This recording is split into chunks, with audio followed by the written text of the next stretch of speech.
Hey everybody, Ken Adams here, co-founder and president of P2P Labs. And today we're going to be talking about nearshoring. If you haven't heard that term, we'll explain it to you. I have a good friend of mine, Joel Sanero, who's been in nearshoring for 15 plus years. So he's kind of the master at this, a lot more than I am, that's for sure. Joel, go ahead and introduce yourself to the audience. Hey there. Thank you, Ken. Thanks for having me on today. Everybody, as Ken said, I've been in nearshoring in particular, or different flavors of outsourcing, but nearshoring in Central America in particular. Been doing it for actually a little over 15 years now. I did one of the things that makes my career background a little bit unusual is as I've run different nearshoring facilities. I actually lived in Central America for almost 9 years. So naturally, it was a great opportunity to learn the language and to be able to communicate with people in their native language. But more importantly, some of the things I hope we'll talk about today is how you connect the cultures between the United States and nearshore facilities. So that's a little bit about me, my business. I'm a co-founder in a company called Congusto. You see it here on a fancy dancy shirt I'm wearing today. And with that, I'll toss it back to you, Ken. Sure thing. So actually, I first met Joel when he was uh, in El Salvador, and I got So the opportunity to go down and train a team in a particular software platform. I got to see the sites, went to the volcano. Joel showed me a great time. We had a really good karaoke yes, night, we did. excellent steak, and it was great to be to have like a personal, concierge going around. Joel knew everything down there. He had been down there for a while, so it was a great first time experience. But you hit it right on the head. Unless you understand kind of the culture and cultural differences, between the United States and other countries, even if it's, Southeast Asia and other areas where people, get offshore talent from and things like that.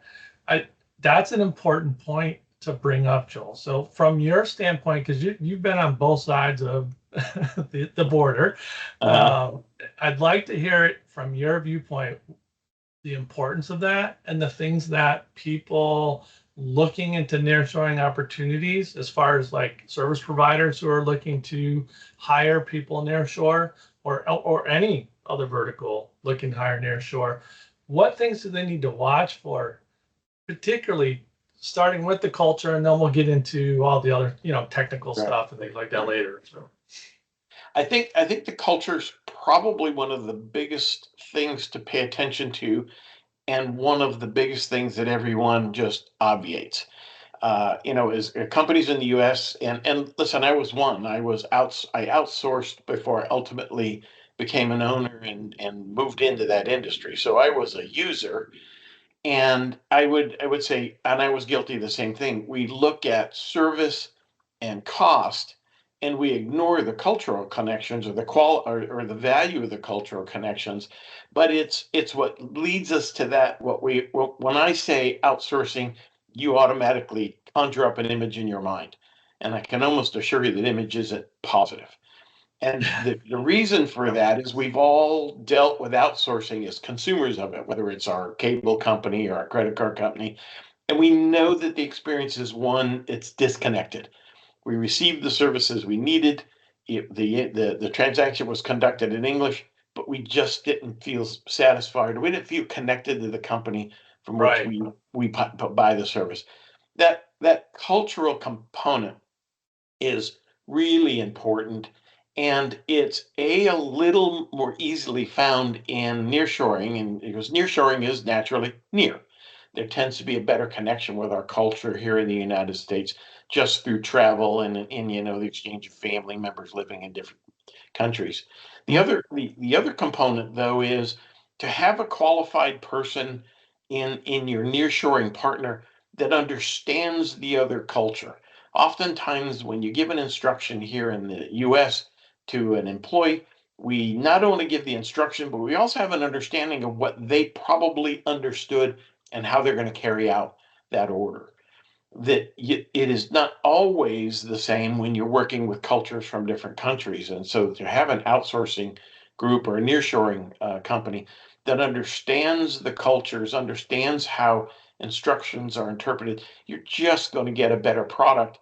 And by better, I mean it's going to seem less and less outsourced and more like it's really your employee. Right. That's some great points you made there because I started when I came to visit you the first time in El Salvador Yeah, as the company who was contracting that's right. that outsourced, Uh-huh. techs and things like that. So I understand that side of the fence, but now at P2P Labs, I'm both a consumer of nearshoring because we have engineers on staff that are nearshore, and we also outsource in the States, to other service providers, right? So that's our specialty. And nearshoring actually opens up a bigger opportunity for the pool of candidates for us, right? Because some of the stuff we do is so specialized, it's hard to find the right people in the States sometimes, right? So, and in this case, we can take someone nearshoring who has the baseline that we need, and they come up to speed rather quickly, with a little bit of training and things like that. But what I will say is, for those of you who haven't experienced what I would say positive cultural integration with nearshoring. Joel mentioned the outsourcing where we talk to somebody who just runs through a script, when we call our credit card company and stuff like that, and they can't go off script and there's no personality to it. And you can never get past that person per se, right? It's a little bit different in this scenario because when we're interviewing the people that we would like to bring on board, we take into effect our internal culture and see if they're going to be a fit. And we ask questions based around that. But more importantly, we ask questions based around the person where they're at because they have different holidays, they have different business customs than we do. There's a whole bunch of things that people don't think about. Like when I was traveling, setting up partnerships all over the world, I literally had to take time before I went anywhere to understand business customs. Some places they don't handshake. Some places it's hugs. Some places it's, you don't invite someone out for dinner, things like that.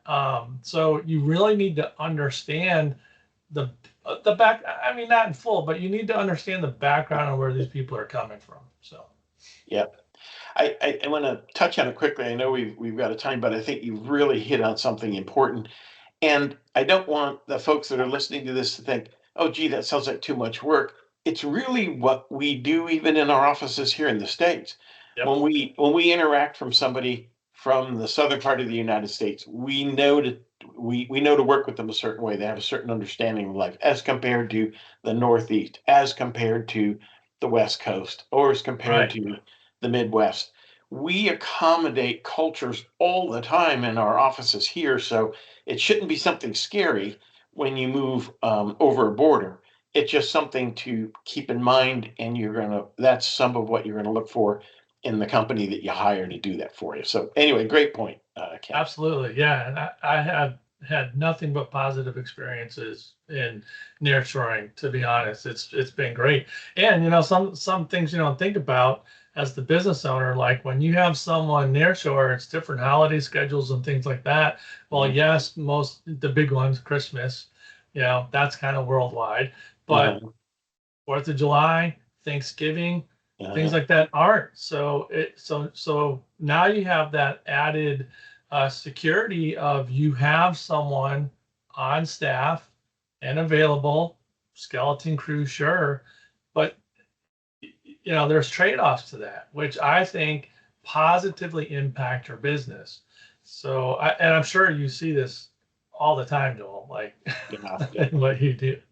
It's funny. There's two components to it. You're bringing up a good one, particularly for technology companies. That is one of the industries that typically is a 24/7 service, right? Somebody needs it Right. when they need it, It's not just an 8 to 5 on a Monday. And that would be an area where you're right that when you're working with folks from another country, other than Christmas and New Year's Eve, at least in nearshore circumstance, those are the only two holidays that would be in common. They have their own Independence Day, they have their own Mother's Day, their own Father's Day. But what's nice is we worked with our clients, we'll often say, for example, say, listen, it's 4th of July is coming. You're not going to be at work. What would you like your staff in Yep. Guatemala to do? And they'll generally say, if that's a regular work day, work, because when we have phone calls coming in, they'll be there, and all my U.S. staff can take time off, and nobody has to work on a holiday. And then the other way around, when say it's in September is the Independence Day in Guatemala coming up, as a matter of fact, and they can take off their Independence Day, and then the folks in the states can handle the trouble ticket flow or whatever it is for the Right. day. So Exactly. it makes it's not only a low cost alternative, but it actually enhances business here in the states, particularly ones that are 24/7 or require outside of Absolutely. hours management. The other quick component is we've used the term nearshore and offshore. The concept of nearshore is that your service provider is near. Generally, you can get to them within a few hours on an airplane. But Hmm. the most important component is the time zones are similar. Yes. Highly So important. yeah. So, and something that we miss, and this is really goes out to the business owners that are going to be listening to this, because you might say, well, if I have a Pacific Rim based provider, it's midnight here, but it's day there. But when I want to work during the day, they just work at midnight. In other words, it's the way things are. What you're ignoring, and I saw as I've been in this business over the years, is for someone to work at midnight, it's certainly they can do it and do that in Pacific Rim call centers. But what's important to know is you're looking for a particular kind of employee. Imagine you want to hire a night shift here in the States. Of course, you can hire a night shift here in the States, but you're typically looking for someone that doesn't have a family, or they don't have kids, or Right. maybe they go to school and they want to work at night and go to school during the day. It's an unusual profile, and it is exactly the same thing in Pacific Rim based call centers, where when you're Yes. in a similar time zone, it's 8 to 5 plus or minus a couple hours is 8 to 5. It Right. makes it easier for a mom or a dad who have kids and a car, and want to take their kids to school, and take them to taekwondo on Saturday. The culture and the time zones line up, which give you a different experience. So, Right. No, it's perfect because, like, for us, even though we're predominantly in the Eastern time zone, mhm, our support hours, because of the location of our customers, is 8 a.m. to 6 p.m. Central Standard Time because mhm, it's more in the middle right. and things like Both that, and coasts.